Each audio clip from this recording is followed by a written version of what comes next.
Welcome back to Charter California Edition. I'm Brad Pomerance.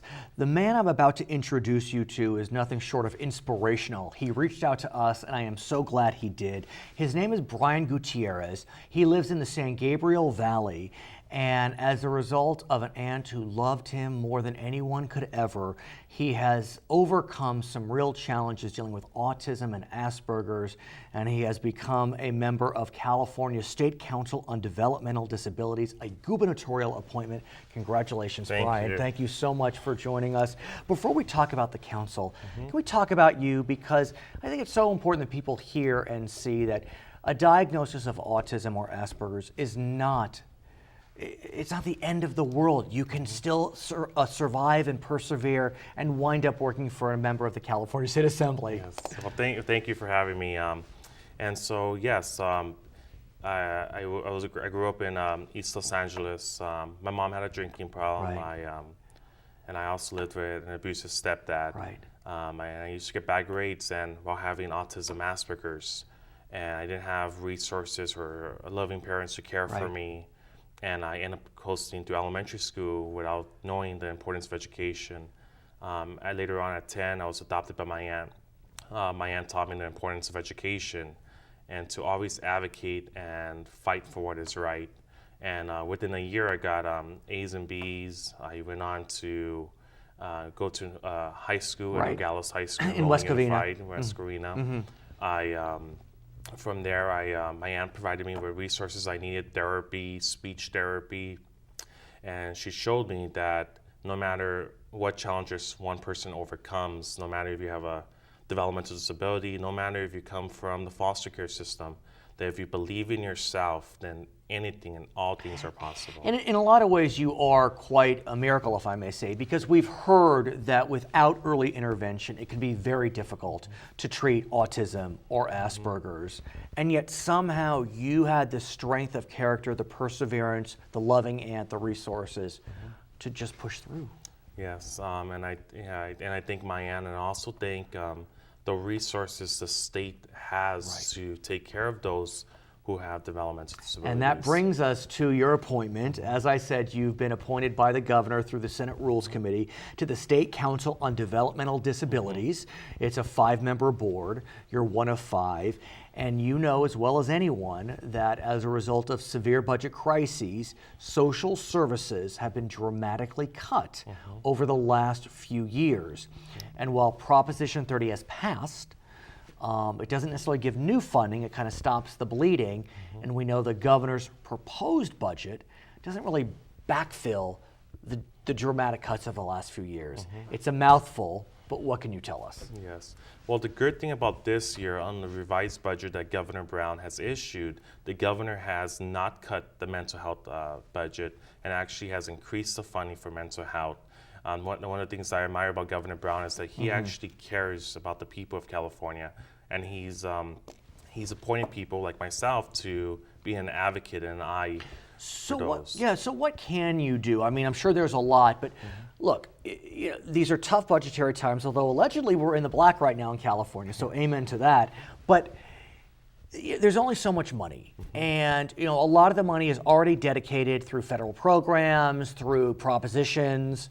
And so when you have a smaller pot, how do you fight for those dollars, when the advocacy can be so challenging? Yes, and so I think the budget has shrank, but there's programs out there still. There are. And one of my commitments I made to the governor and to the nomination from the Senate Rules Committee was to be an advocate and to let people know across our state, those who are suffering from developmental disabilities and those who are parents or caregivers of those, that they know that there's the state of California is out there and that we care for them.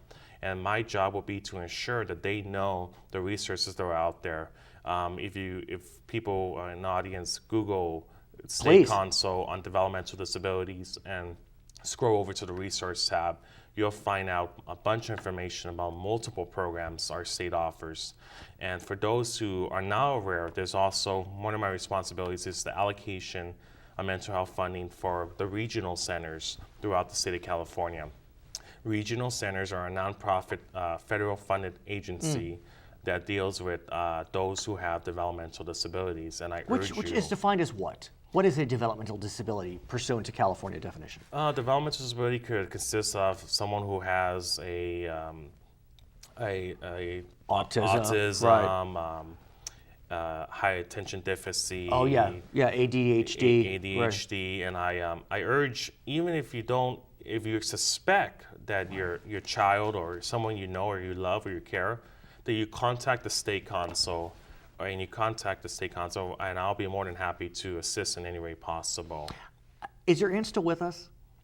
She passed away when I was 18, and I became independent. I wish she knew that this had happened. But if you could talk to your aunt, what would she say? I mean, I can't imagine the pride she must feel, even up on high. If I could talk to my aunt. I can tell you're tearing up, and I hope that's okay. Yes. If I could talk to my aunt, I'll thank her for caring for me and teaching me that never to give up.